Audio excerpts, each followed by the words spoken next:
The Adventures of Sherlock Holmes by Sir Arthur Conan Doyle. The Adventure of the Beryl Coronet. "Holmes," said I, as I stood one morning in our bow window looking down the street, "here is a madman coming along. It seems rather sad that his relatives should allow him to come out alone." My friend rose lazily from his armchair and stood with his hands in the pockets of his dressing gown, looking over my shoulder. It was a bright, crisp February morning, and the snow of the day before still lay deep upon the ground, shimmering brightly in the wintry sun. Down the centre of Baker Street it had been ploughed into a brown, crumbly band by the traffic. But at either side and on the heaped-up edges of the footpaths it still lay as white as when it fell. The grey pavement had been cleaned and scraped, but was still dangerously slippery, so that there were fewer passengers than usual. Indeed, from the direction of Metropolitan Station, no one was coming save the single gentleman whose eccentric conduct had drawn my attention. He was a man of about 50, tall, portly, and imposing, with a massive, strongly marked face and a commanding figure. He was dressed in a sombre yet rich style, in black frock coat, shining hat, neat brown gaiters, and well-cut pearl-grey trousers. Yet his actions were an absurd contrast to the dignity of his dress and features, for he was running hard, with occasional little springs, such as a weary man gives who is little accustomed to set any tax upon his legs. As he ran, he jerked his hands up and down, waggled his head, and writhed his face into the most extraordinary contortions. "What on earth can be the matter with him?" I asked. "He is looking up at the numbers of the houses." "I believe that he is coming here," said Holmes, rubbing his hands. "Here?" "Yes, I rather think he is coming to consult me professionally. I think that I recognize the symptoms. Ha! Did I not tell you?" As he spoke, the man, puffing and blowing, rushed at our door and pulled at our bell until the whole house resounded with the clanging. A few moments later he was in our room, still puffing, still gesticulating, but with so fixed a look of grief and despair in his eye that our smiles were turned in an instant to horror and pity. For a while he could not get his words out, but swayed his body and plucked at his hair, like one who has been driven to the extreme limits of his reason. Then, suddenly springing to his feet, he beat his head against the wall with such force that we both rushed upon him and tore him away to the centre of the room. Sherlock Holmes pushed him down into the easy-chair, and, sitting beside him, patted his hand and chatted with him in the easy, soothing tones which he knew so well how to employ. "You have come to tell me your story, have you not?" said he. "You are fatigued with your haste. Pray wait until you have recovered yourself, and then I shall be most happy to look into any little problem which you may submit to me." The man sat for a minute or more with a heaving chest, fighting against his emotion. Then he passed his handkerchief over his brow, set his lips tight, and turned his face towards us. "No doubt you think me mad," said he. "I see that you have had some great trouble," responded Holmes. "God knows I have. A trouble which is enough to unseat my reason, so sudden and so terrible is it. Public disgrace I might have faced, although I am a man whose character has never yet borne a stain. Private affliction also is the lot of every man, but the two coming together, and in so frightful a form, have been enough to shake my very soul. Besides, it is not I alone. The very noblest in the land may suffer, unless some way be found out of this horrible affair." "Pray compose yourself, sir," said Holmes, "and let me have a clear account of who you are and what it is that has befallen you." "My name," answered our visitor, "is probably familiar to your ears. I am Alexander Holder, of the bank firm of Holder and Stevenson, of Threadneedle Street." The name was indeed well known to us as belonging to the senior partner in the second largest private banking concern in the city of London. What could have happened, then, to bring one of the foremost citizens of London to this most pitiable pass? We waited, all curiosity, until with another effort he braced himself to tell his story. "I feel that time is of value," said he. "That is why I hastened here when the police inspector suggested that I should secure your cooperation. I came to Baker Street by the Underground and hurried from here on foot, for the cabs go slowly through this snow. That is why I was so out of breath, for I am a man who takes very little exercise. I feel better now, and will put the facts before you as shortly and yet as clearly as I can. It is of course well known to you that in a successful banking business, as much depends upon our being able to find remunerative investments for our funds, as upon our increasing our connection and the number of our depositors. One of our most lucrative means of laying out money is in the shape of loans, where the security is unimpeachable. We have done a good deal in this direction during the last few years, and there are many noble families to whom we have advanced large sums upon the security of their pictures, libraries, or plate. Yesterday morning I was seated in my office at the bank when a card was brought to me by one of the clerks. I started when I saw the name, for it was that of none other than— well, perhaps even to you I had better say no more than that it was a name which is a household word all over the earth, one of the highest, noblest, most exalted names in England. I was overwhelmed by the honour and attempted, when he entered, to say so, but he plunged at once into business, with the air of a man who wishes to hurry quickly through a disagreeable task. "Mr. Holder," said he, "I have been informed that you are in the habit of advancing money." "The firm does so when the security is good," I answered. "It is absolutely essential to me," said he, "that I should have £50,000 at once. I could, of course, borrow so trifling a sum 10 times over from my friends, but I much prefer to make it a matter of business and so carry out that business myself. In my position you can readily understand that it is unwise to place one's self under obligations." "For how long, may I ask, do you want this sum?" I asked. "Next Monday I have a large sum due to me, and I shall then most certainly repay what you advance, with whatever interest you think is right to charge. But it is very essential to me that the money should be paid at once." "I should be happy to advance it without further parley from my own private purse," said I, "were it not that the strain would be rather more than I could bear. If, on the other hand, I am to do it in the name of the firm, then in justice to my partner, I must insist that, even in your case, every business-like precaution should be taken." "I should much prefer to have it so," said he, raising up a square, black morocco case which he had laid beside his chair. "You have doubtless heard of the beryl cornet, one of the most precious public possessions of the empire?" said I. "Precisely." He opened the case, and there, embedded in soft flesh-coloured velvet, lay the magnificent piece of jewellery which he had named. "There are 39 enormous beryls," said he, "and the price of the gold chasing is incalculable. The lowest estimate would put the worth of the coronet at double the sum which I have asked. I am prepared to leave it with you as my security." I took the precious case into my hands, and looked in some perplexity from it to my illustrious client. "You doubt its value?" he asked. "Not at all. I only doubt the propriety of my leaving it. You may set your mind at rest about that. I should not dream of doing so, were it not absolutely certain that I should be able in 4 days to reclaim it.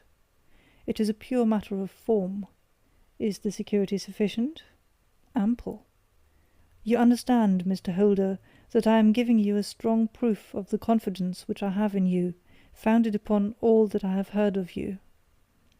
I rely upon you not only to be discreet and to refrain from all gossip upon the matter, but above all to preserve this coronet with every possible precaution, because I need not say that a great public scandal would be caused if any harm were to befall it.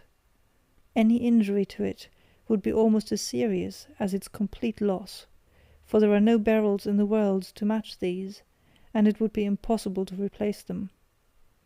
I leave it with you, however, with every confidence, and I shall call for it in person on Monday morning." Seeing that my client was anxious to leave, I said no more, but, calling for my cashier, I ordered him to pay over 50 £1,000 notes. When I was alone once more, however, with the precious case lying upon the table in front of me, I could not but think, with some misgivings, of the immense responsibility which it entailed upon me.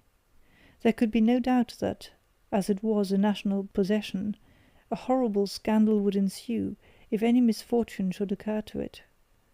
I already regretted having ever consented to take charge of it. However, it was too late to alter the matter now, so I locked it up in my private safe, and turned once more to my work.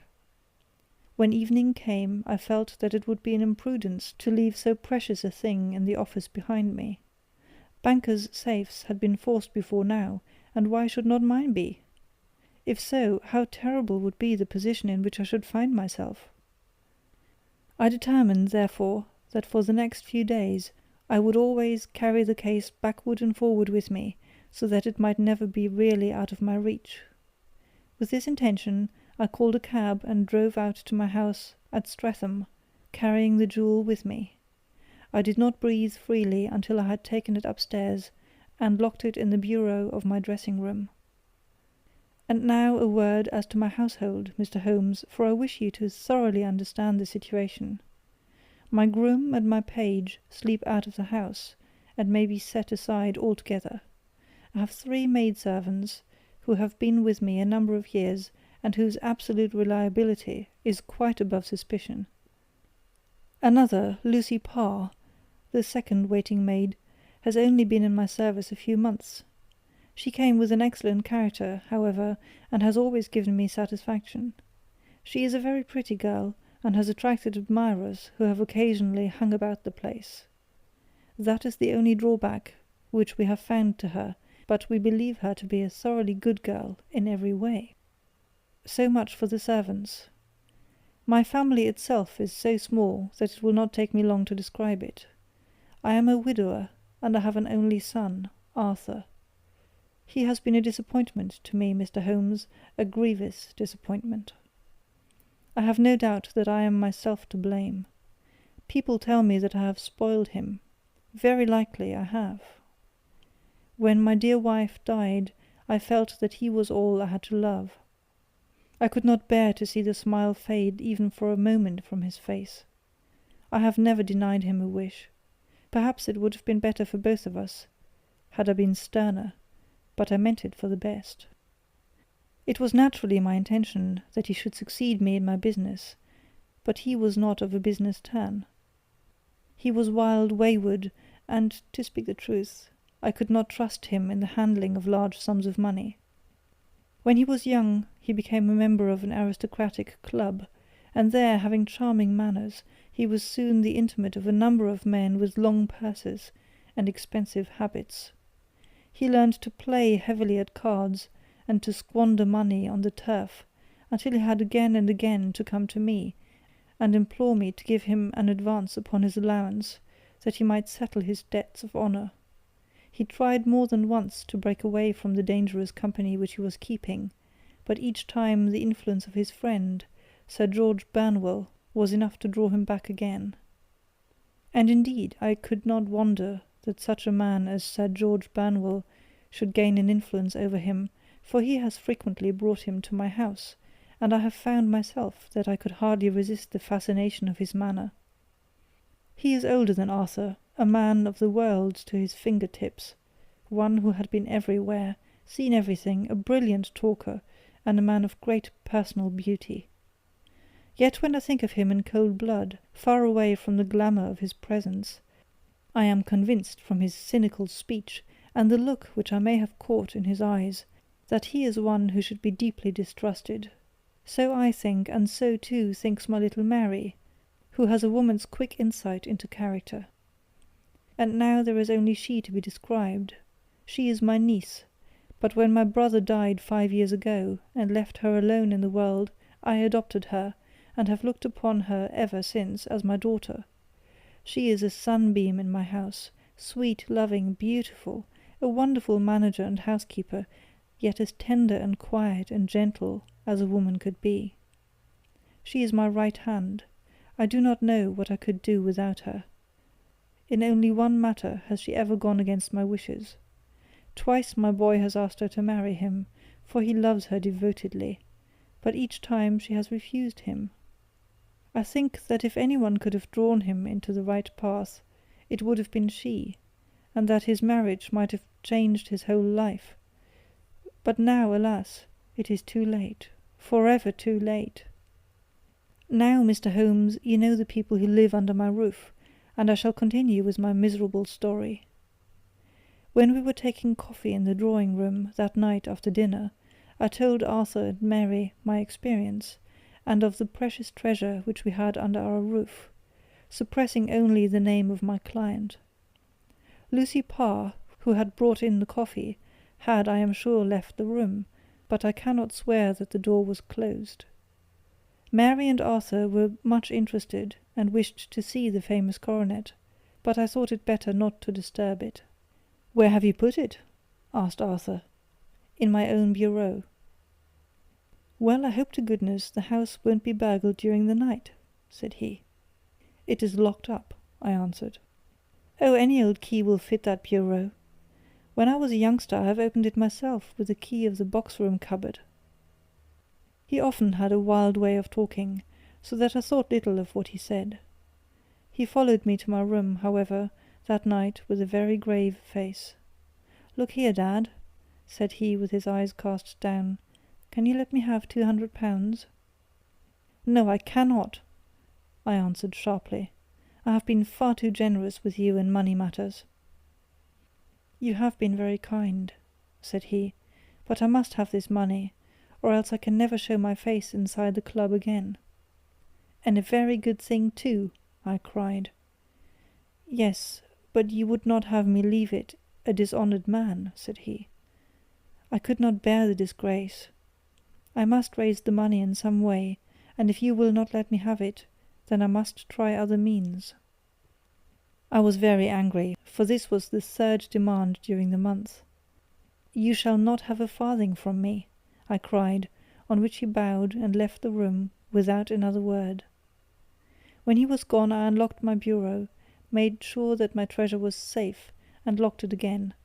Then I started to go round the house to see that all was secure, a duty which I normally leave to Mary, but which I thought it well to perform myself that night. As I came down the stairs I saw Mary herself at the side window of the hall, which she closed and fastened as I approached. "Tell me, Dad," she said, looking, I thought, a little disturbed, "did you give Lucy, the maid, leave to go out tonight?" "Certainly not. She came in just now by the back door.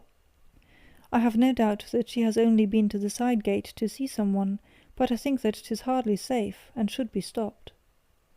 You must speak to her in the morning, or I will if you prefer it. Are you sure that everything is fastened?" "Quite sure, Dad." "Then good night." I kissed her and went up to my bedroom again, where I was soon asleep. I am endeavouring to tell you everything, Mr. Holmes, which may have any bearing upon the case, but I beg that you will question me upon any point which I do not make clear. "On the contrary, your statement is singularly lucid. I come to a part of my story now which I should wish to be particularly so. I am not a very heavy sleeper, and the anxiety in my mind tended, no doubt, to make me even less so than usual. About 2 in the morning, then, I was awakened by some sound in the house. It had ceased ere I was wide awake, but it had left an impression behind, as though a window had gently closed somewhere. I lay listening with all my ears. Suddenly, to my horror, there was a distinct sound of footsteps moving softly in the next room. I slipped out of bed, all palpitating with fear, and peeped round the corner of my dressing-room door. "Arthur!" I screamed. "You villain! You thief! How dare you touch that coronet?" The gas was half up, as I had left it, and my unhappy boy, dressed only in his shirt and trousers, was standing beside the light, holding the coronet in his hands. He appeared to be wrenching at it, or bending it with all his strength. At my cry he dropped it from his grasp, and turned as pale as death. I snatched it up and examined it. One of the gold corners, with 3 of the beryls in it, was missing. "You blackguard!" I shouted, beside me with rage. "You have destroyed it! You have dishonoured me forever! Where are the jewels which you have stolen?" "Stolen?" he cried. "Yes, thief!" I roared, shaking him by the shoulder. "There are none missing. There cannot be any missing," said he. "There are 3 missing, and you know where they are. Must I call you a liar as well as a thief? Did I not see you trying to tear off another piece?" "You have called me names enough," said he. "I will not stand it any longer. I shall not say another word about this business, since you have chosen to insult me. I will leave your house in the morning, and make my own way in the world." "You shall leave it in the hands of the police!" I cried, half mad with grief and rage. "I shall have this matter probed to the bottom." "You shall learn nothing from me," said he with a passion such as I should not have thought was in his nature. "If you choose to call the police, let the police find what they can." By this time the whole house was astir, for I had raised my voice in my anger.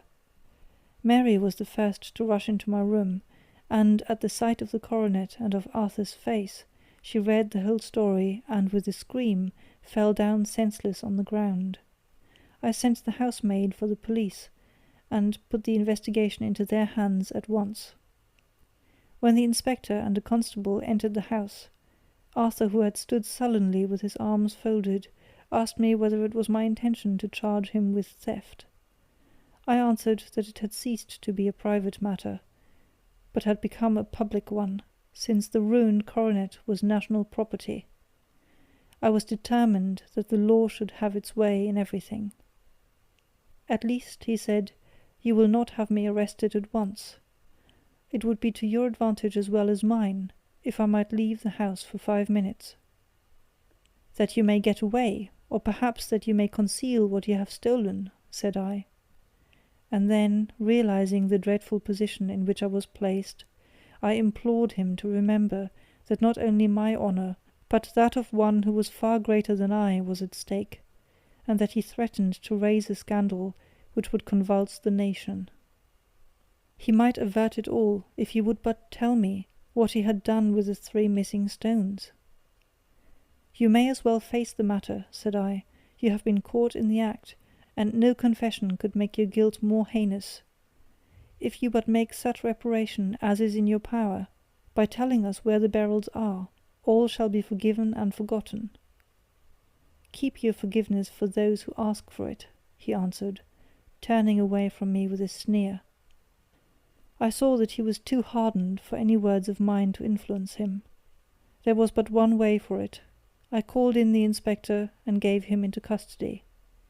A search was made at once, not only of his person, but of his room, and of every portion of the house where he could possibly have concealed the gems, but no trace of them could be found, nor would the wretched boy open his mouth for all our persuasions and our threats. This morning he was removed to a cell, and I, after going through all the police formalities, have hurried round to you to implore you to use your skill in unravelling the matter. The police have openly confessed that they can at present make nothing of it. You may go to any expense which you think necessary. I have already offered a reward of £1,000. My God, what shall I do? I have lost my honour, my gems, and my son in one night. Oh, what shall I do?" He put a hand on either side of his head and rocked himself to and fro, droning to himself like a child whose grief has got beyond words. Sherlock Holmes sat silent for some few minutes, with his brows knitted and his eyes fixed upon the fire.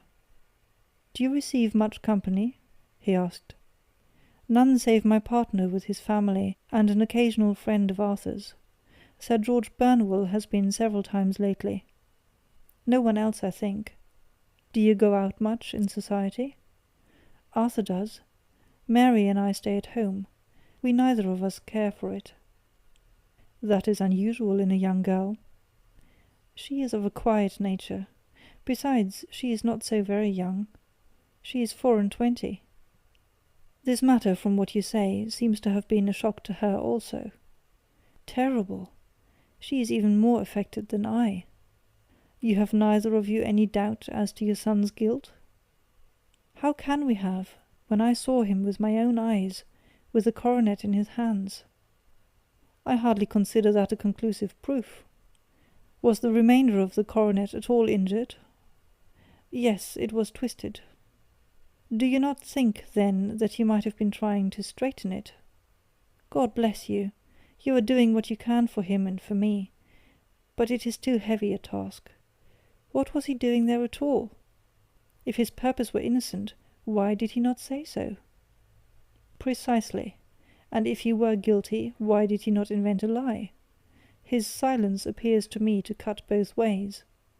There are several singular points about the case. What did the police think of the noise which awoke you from your sleep?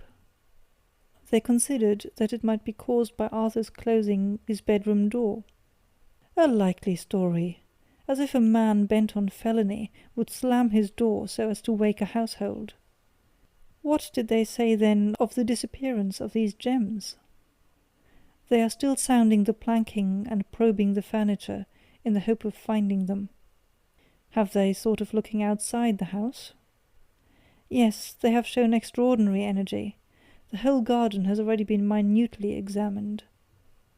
Now, my dear sir, said Holmes, it is not obvious to you now that this matter really strikes very much deeper than either you or the police were at first inclined to think? It appeared to you to be a simple case. To me it seems exceedingly complex. Consider what is involved by your theory.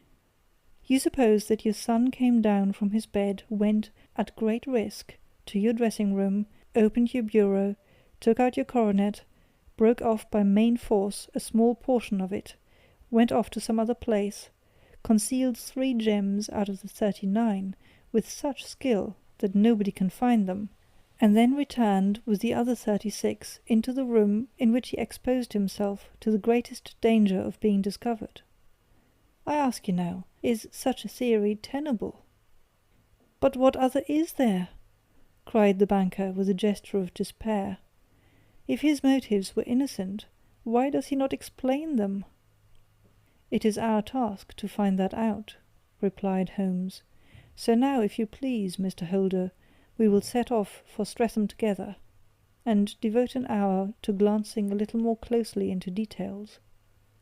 My friend insisted upon my accompanying them in their expedition, which I was eager enough to do, for my curiosity and sympathy were deeply stirred by the story to which we had listened. I confess that the guilt of the banker's son appeared to me to be as obvious as it did to his unhappy father, but still I had such faith in Holmes' judgment that I felt that there must be some grounds for hope, as long as he was dissatisfied with the accepted explanation. He hardly spoke a word the whole way out to the southern suburb, but sat with his chin upon his breast and his hat drawn over his eyes, sunk in the deepest thought. Our client appeared to have taken fresh heart at the little glimpse of hope which had been presented to him, and he even broke into a desultory chat with me over his business affairs. A short railway journey and a shorter walk brought us to Fairbank, the modest residence of the great financier. Fairbank was a good-sized square house of white stone, standing back a little from the road. A double-carriage sweep with a snow-clad lawn stretched down in front of 2 large iron gates which closed the entrance.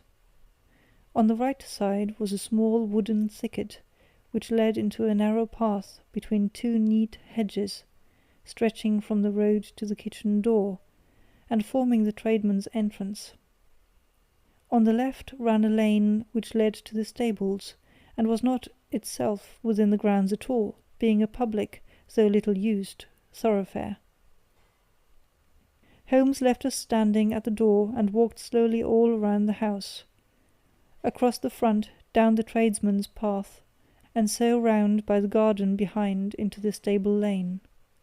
So long was he that Mr. Holder and I went into the dining-room and waited by the fire until he should return. We were sitting there in silence when the door opened and the young lady came in. She was rather above the middle height, slim, with dark hair and eyes, which seemed the darker against the absolute pallor of her skin. I do not think that I have ever seen such deadly paleness in a woman's face. Her lips, too, were bloodless, but her eyes were flushed with crying. As she swept silently into the room, she impressed me with a greater sense of grief than the banker had done in the morning, and it was the more striking in her, as she was evidently a woman of strong character, with immense capacity for self-restraint. Disregarding my presence, she went straight to her uncle and passed her hand over his head with a sweet womanly caress. "You have given orders that Arthur should be liberated, have you not, Dad?" she asked. "No, no, my girl. The matter must be probed to the bottom." "But I am so sure that he is innocent. You know what woman's instincts are. I know that he has done no harm, and that you will be sorry for having acted so harshly. Why is he silent, then, if he is innocent? Who knows? Perhaps because he was so angry that you should suspect him. How could I help suspecting him, when I actually saw him with the coronet in his hand? Oh, but he had only picked it up to look at it. Oh, do take my word for it that he is innocent. Let the matter drop and say no more. It is so dreadful to think of our dear Arthur in prison. I shall never let it drop until the gems are found. Never, Mary. Your affection for Arthur blinds you as to the awful consequences to me. Far from hushing the thing up, I have brought a gentleman down from London to inquire more deeply into it." "This gentleman?" she asked, facing round to me. "No, his friend. He wished us to leave him alone. He is round in the stable lane now." "The stable lane?" She raised her dark eyebrows. "What can he hope to find there? Ah, this, I suppose, is he. I trust, sir, that you will succeed in proving what I feel sure is the truth, that my cousin Arthur is innocent of his crime." "I fully share your opinion, and I trust with you that we may prove it," returned Holmes, going back to the mat to knock the snow from his shoes. "I believe I have the honour of addressing Miss Mary Holder. May I ask you a question or two?" "Pray do, sir, if it may help you, if it may help to clear this horrible affair up." "You heard nothing yourself last night?" "Nothing, until my uncle here began to speak loudly. I heard that, and I came down." "You shut up the windows and doors the night before. Did you fasten all the windows?" "Yes." "Were they all fastened this morning?" "Yes." "You have a maid who has a sweetheart. I think that you remarked to your uncle last night that you had been out to see him?" "Yes, and she was the girl who waited in the drawing-room, and who may have heard uncle's remarks about the coronet." "I see. You infer that she may have gone out to tell her sweetheart, and that the two may have planned the robbery." "But what is the good of all these vague theories?" cried the banker impatiently, "when I have told you that I saw Arthur with the coronet in his hands?" "Wait a little, Mr. Holder. We must come back to that. About this girl, Miss Holder. You saw her return by the kitchen door, I presume?" "Yes, when I went to see if the door was fastened for the night, I met her slipping in. I saw the man too, in the gloom." "Do you know him?" "Oh, yes. He is the greengrocer who brings our vegetables round. His name is Francis Prosper." "He stood," said Holmes, "to the left of the door, that is to say, farther up the path than is necessary to reach the door?" "Yes, he did." "And he is a man with a wooden leg?" Something like fear sprang up in the lady's expressive black eyes. "Why, you are like a magician," said she. "How do you know that?" She smiled, but there was no answering smile in Holmes's thin, eager face. "I should be very glad now to go upstairs," said he. "I shall probably wish to go over to the outside of the house again. Perhaps I had better take a look at the lower windows before I go up." He walked swiftly round from one to the other, pausing only at a large one which looked from the hall into the stable lane. This he opened and made a very careful examination of the sill with his powerful magnifying lens. "Now we shall go upstairs," said he at last. The banker's dressing-room was a plainly furnished little chamber, with a grey carpet, a large bureau, and a long mirror. Holmes went to the bureau first, and looked hard at the lock. "Which key was used to open it?" he asked. "That which my son himself indicated, that of the cupboard of the lumber room." "Have you it here?" "That is it on the dressing-table." Sherlock Holmes took it up and opened the bureau. "It is a noiseless lock," said he. "It is no wonder that it did not wake you. This case, I presume, contains the coronet. We must have a look at it." He opened the case, and taking out the diadem, he laid it upon the table. It was a magnificent specimen of the jeweller's art, and the 36 stones were the finest that I have ever seen. At one side of the coronet was a cracked edge, where a corner holding 3 gems had been torn away. "Now, Mr. Holder," said Holmes, "here is the corner which corresponds to that which has been so unfortunately lost. Might I beg that you will break it off?" The banker recoiled in horror. "I should not dream of trying it," said he. "Then I will." Holmes suddenly bent his strength upon it, but without result. "I feel it give a little," said he, "but, though I am exceptionally strong in the fingers, it would take me all my time to break it. An ordinary man could not do it. Now, what do you think would happen if I did break it, Mr. Holder? There would be a noise like a pistol shot. Do you tell me that all this happened within a few yards of your bed, and that you heard nothing of it?" "I do not know what to think. It is all dark to me." "But perhaps it may grow lighter as we go. What do you think, Miss Holder?" I confess that I still share my uncle's perplexity. "Your son had no shoes or slippers on when you saw him?" "He had nothing on save only his trousers and shirt." "Thank you. We have certainly been favoured with extraordinary luck during this inquiry, and it will be entirely our own fault if we do not succeed in clearing this matter up. With your permission, Mr. Holder, I shall now continue my investigations outside." He went alone at his own request, for he explained that any unnecessary footmarks might make his task more difficult. For an hour or more he was at work, returning at last with his feet heavy with snow, and his features as inscrutable as ever. "I think that I have seen now all there is to see, Mr. Holder," said he. "I can serve you best by returning to my rooms." "But the gems, Mr. Holmes, where are they?" "I cannot tell." The banker wrung his hands. "I shall never see them again," he cried. "And my son? You give me hopes?" "My opinion is in no way altered." "Then, for God's sake, what was this dark business which was acted in my house last night?" "If you can call upon me at my Baker Street rooms tomorrow morning between 9 and 10, I shall be happy to do what I can to make it clearer. I understand that you give me carte blanche to act for you, provided only that I get back the gems, and that you place no limit on the sum I may draw." "I would give my fortune to have them back." "Very good. I shall look into the matter between this and then. Good-bye.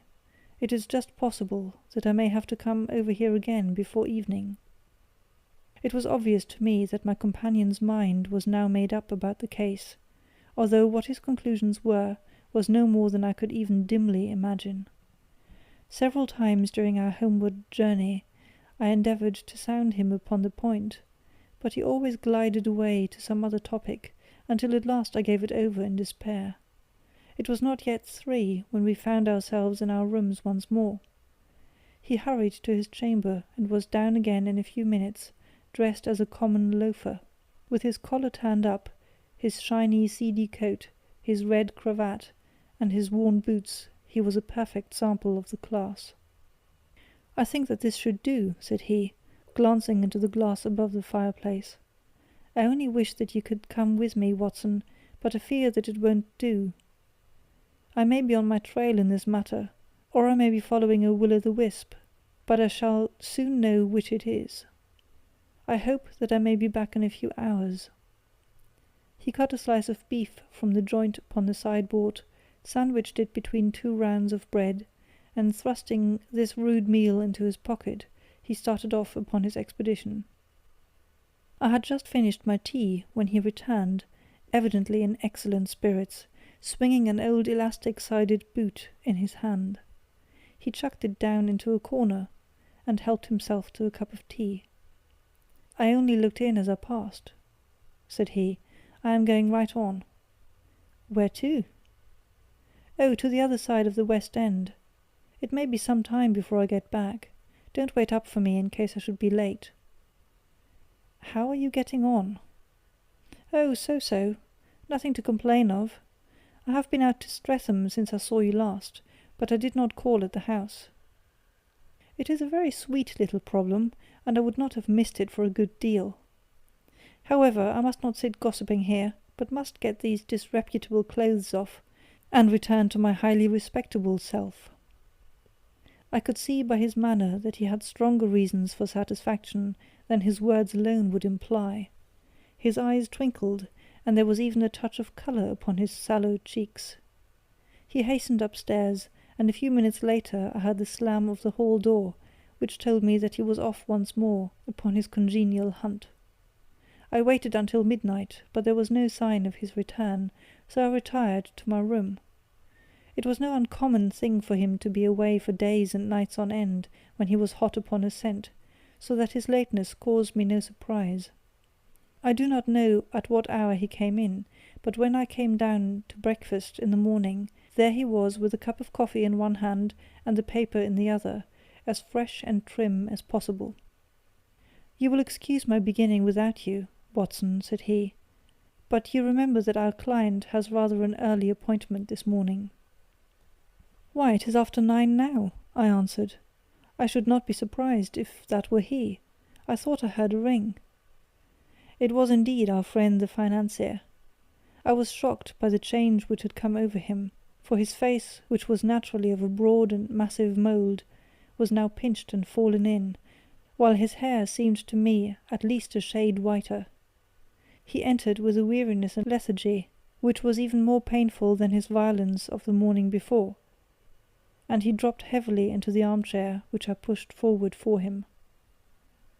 "I do not know what I have done to be so severely tried," said he.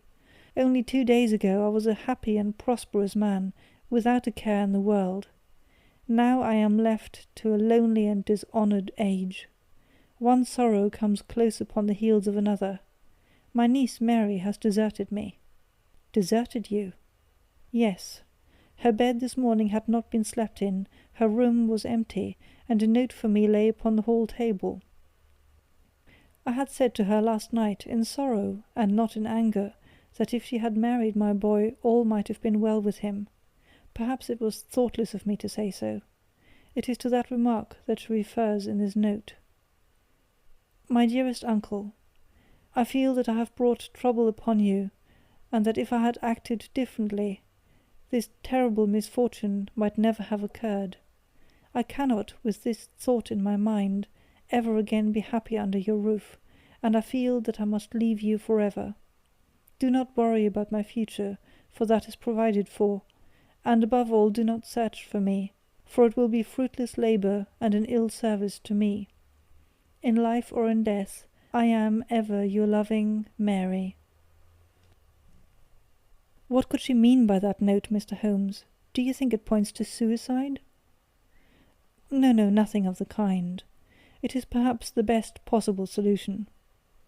I trust, Mr. Holder, that you are nearing the end of your troubles. Ha! You say so. You have heard something, Mr. Holmes, you have learned something. Where are the gems? You would not think £1,000 apiece an excessive sum for them? I would pay 10. That would be unnecessary.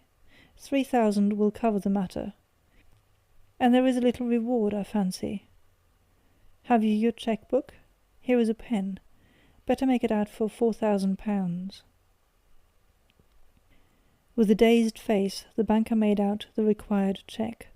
Holmes walked over to his desk, took out a little triangular piece of gold with 3 gems in it, and threw it down upon the table.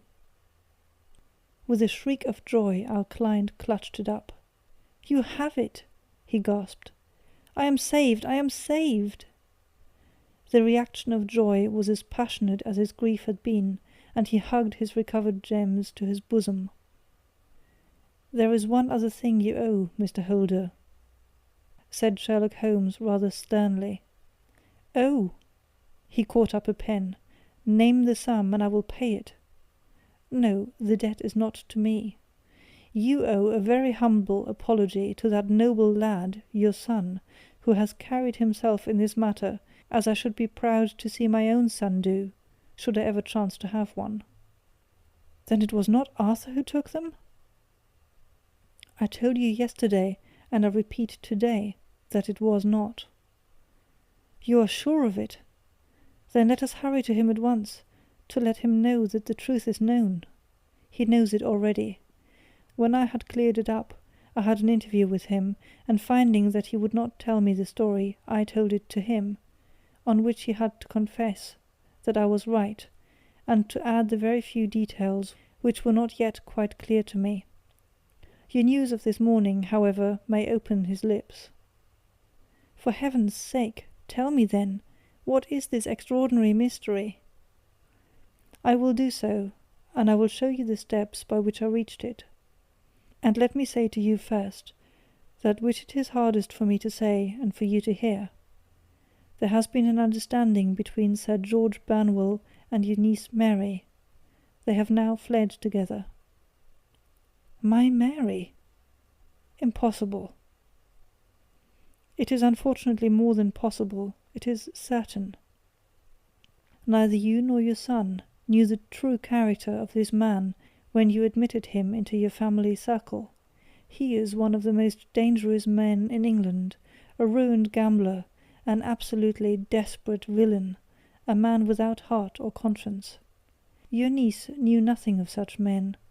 When he breathed his vows to her, as he had done to 100 before her, she flattered herself that she alone had touched his heart. The devil knows best what he said, but at least she became his tool, and was in the habit of seeing him nearly every evening." "I cannot and I will not believe it!" cried the banker with an ashen face. "I will tell you, then, what occurred in your house last night. Your niece, when you had, as she thought, gone to your room, slipped down and talked to her lover through the window which leads into the stable lane. His footmarks had pressed right through the snow, so long had he stood there. She told him of the coronet. His wicked lust for gold kindled at the news, and he bent her to his will. I have no doubt that she loved you, but there are women in whom the love of a lover extinguishes all other loves, and I think that she must have been one. She had hardly listened to his instructions when she saw you coming downstairs, on which she closed the window rapidly, and told you about one of the servants' escapade with her wooden-legged lover, which was all perfectly true.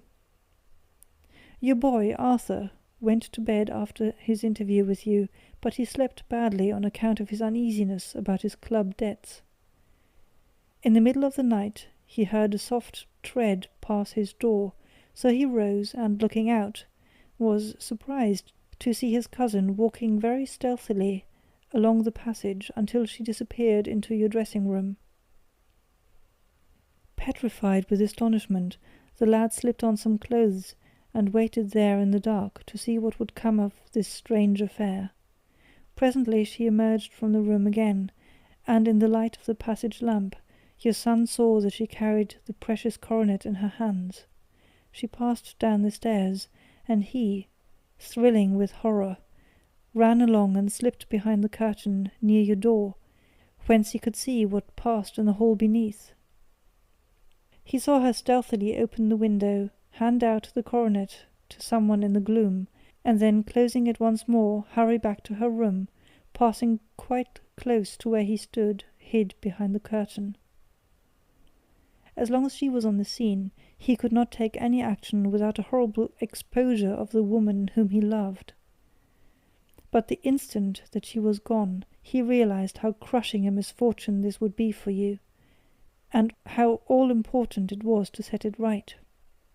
He rushed down, just as he was, in his bare feet, opened the window, sprang out into the snow, and ran down the lane, where he could see a dark figure in the moonlight. Sir George Banwell tried to get away, but Arthur caught him, and there was a struggle between them, your lad tugging at one side of the coronet, and his opponent at the other. In the scuffle, your son struck Sir George and cut him over the eye. Then something suddenly snapped, and your son, finding that he had the coronet in his hands, rushed back, closed the window, ascended to your room, and had just observed that the coronet had been twisted in the struggle, and was endeavouring to straighten it, when you appeared upon the scene. "Is it possible?" gasped the banker. You then roused his anger by calling him names at a moment when he felt that you had deserved your warmest thanks. He could not explain the true state of affairs without betraying one who certainly deserved little enough consideration at his hands. He took the more chivalrous view, however, and preserved her secret. "And that was why she shrieked and fainted when she saw the coronet!" cried Mr. Holder. "Oh my God, what a blind fool I have been! And his asking to be allowed to go out for 5 minutes. The dear fellow wanted to see if the missing piece were at the scene of the struggle. How cruelly I have misjudged him!" "When I arrived at the house," continued Holmes, "I at once went very carefully round it to observe if there were any traces in the snow which might help me. I knew that none had fallen since the evening before, and also that there had been a strong frost to preserve impressions. I passed along the tradesman's path, but found it all trampled down and indistinguishable. Just beyond, however, at the far side of the kitchen door, a woman had stood and talked with a man, whose round impressions on one side showed that he had a wooden leg. I could even tell that he had been disturbed, for the woman had run back swiftly to the door, as was shown by the deep toe and light heel marks, while Wooden Leg had waited a little and then had gone away. I thought at the time that this might be the maid and her sweetheart, of whom you had already spoken to me, and inquiry showed it was so. I passed round the garden without seeing anything more than random tracks, which I took to be the police, but when I got into the stable lane, a very long and complex story was written in the snow in front of me. There was a double line of tracks of a booted man, and a second double line, which I saw with delight, belonged to a man with naked feet. I was at once convinced from what you had told me that the latter was your son. The first had walked both ways, but the other had run swiftly, and as his tread was marked in places over the depression of the boot, it was obvious that he had passed after the other. I followed them up and found they led to the hall window, where Boots had worn all the snow away while waiting. Then I walked to the other end, which was 100 yards or more down the lane. I saw where Boots had faced round, where the snow was cut up as though there had been a struggle, and, finally, where a few drops of blood had fallen to show me that I was not mistaken. Boots had then run down the lane, and another little smudge of blood showed that it was he who had been hurt. When he came to the high road at the other end, I found that the pavement had been cleared, so there was an end to that clue. On entering the house, however, I examined, as you remember, the sill and framework of the hall window with my lens, and I could at once see that someone had passed out. I could distinguish the outline of an instep, where the wet foot had been placed in coming in. I was then beginning to be able to form an opinion as to what had occurred. A man had waited outside the window. Someone had brought the gems. The deed had been overseen by your son. He had pursued the thief, had struggled with him. They had each tugged at the coronet, their united strength causing injuries which neither alone could have effected. He had returned with a prize, but had left a fragment in the grasp of his opponent. So far I was clear. The question now was, who was the man, and who was it brought him the coronet?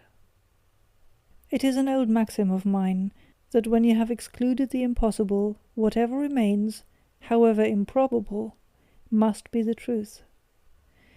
Now I knew that it was not you who had brought it down, so there only remained your niece and the maids.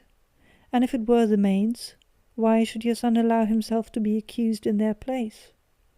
There could be no possible reason. As he loved his cousin, however, there was an excellent explanation why he should retain her secret, the more so as the secret was a disgraceful one. When I remembered that you had seen her at that window, and how she had fainted on seeing the coronet again, my conjecture became a certainty. And who could it be who was her confederate? A lover, evidently, for who else could outweigh the love and gratitude which she must feel for you? I knew that you went out little, and that your circle of friends was a very limited one. But among them was Sir George Burnwell.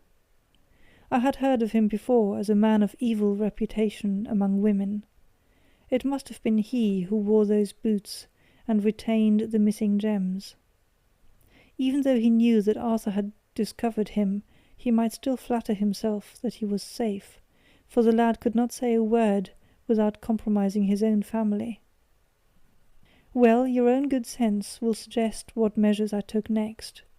I went in the shape of a loafer to Sir George's house, managed to pick up an acquaintance with his valet, learned that his master had cut his head the night before, and finally, at the expense of 6 shillings, made all sure by buying a pair of his cast-off shoes. With these I journeyed down to Streatham, and saw that they exactly fitted the tracks. "I saw an ill-dressed vagabond on the lane yesterday evening," said Mr. Holder. "Precisely, it was I. I found that I had my man, so I came home and changed my clothes. It was a delicate part which I had to play then, for I saw that prosecution must be avoided to avert scandal, and I knew that so astute a villain would see that our hands were tied in the matter. I went and saw him. At first, of course, he denied everything. But when I gave him every particular that had occurred, he tried to bluster, and took down a life-preserver from the wall. I knew my man, however, and I clapped a pistol to his head before he could strike. Then he became a little more reasonable. I told him that we would give him a price for the stones he held, £1,000 apiece. That brought out the first signs of grief that he had shown. 'Why, dash it all,' said he, 'I've let them go at 600 for the 3. I soon managed to get the address of the receiver who had them, on promising him that there would be no prosecution. Off I set to him, and after much chaffering, I got our stones at £1,000 apiece. Then I looked in upon your son, told him that all was right, and eventually got to my bed at about 2 o'clock, after what I may call a really hard day's work. A day which has saved England from a great public scandal,' said the banker, rising. 'Sir, I cannot find words to thank you, but you shall not find me ungrateful for what you have done. Your skill has indeed exceeded all that I have heard of. And now I must fly to my dear boy to apologize to him for the wrong which I have done him. As to what you tell me of poor Mary, it goes to my very heart. Not even your skill can inform me where she is now.' 'I think that we may safely say,' returned Holmes, 'that she is wherever Sir George Burnwell is. It is equally certain, too, that whatever her sins are, they will soon receive a more than sufficient punishment. End of The Beryl Coronet.